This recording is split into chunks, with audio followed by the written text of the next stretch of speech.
Hi అండి, అందరికీ నమస్కారం. ఎన్డీఏ కూటమిలో కీలక భాగస్వామిగా ఉన్నటువంటి మన పవన్ కళ్యాణ్ గారు ఈరోజు మహారాష్ట్ర ఎన్నికల ప్రచారంలో పాల్గొంటున్నారండి. ఆయన ప్రచారం చూస్తుంటే చాలా ఎఫెక్టివ్గా చూపిస్తుందండి అక్కడ. ఎందుకంటే కూటమి చాలా ప్లానెడ్గా మన తెలుగువారు ఎక్కడైతే ఎక్కువ నివసిస్తారో అక్కడ, అలాగే యూత్ ఎక్కువ ఉన్న చోట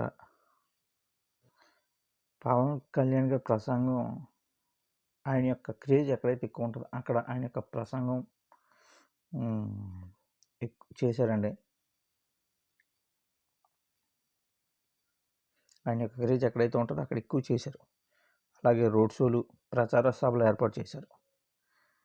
దీంతో ఆ సభలకు విపరీతమైన క్రేజ్ వచ్చింది.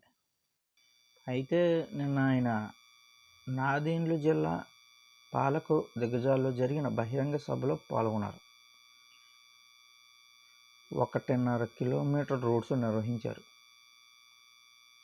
తర్వాత మీటింగ్లో ఆయన మామూలుగా అక్కడ 3 భాషల్లో మీటింగ్ చేశారండి.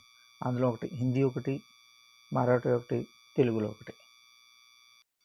దీంతో ఆయన మీటింగ్కి, రోడ్ షోకి విపరీతమైన క్రేజ్ వచ్చింది.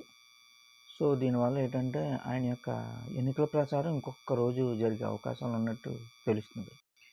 ఈ మీటింగ్లో ఆయన మహారాష్ట్ర నుంచి విచ్ఛిన్నకర శక్తులను పారదోలి ఛత్రపతి శివాజీ స్ఫూర్తిని గెలిపించాలని ఆయన పిలుపునిచ్చారు. 10 ఏళ్ల ఎన్డీఏ ప్రభుత్వంలో ప్రపంచ పటంపై త్రివర్ణ జెండా రెపరెపలాడుతుంది. దేశవ్యాప్తంగా అభివృద్ధి పరిగెడుతుంది.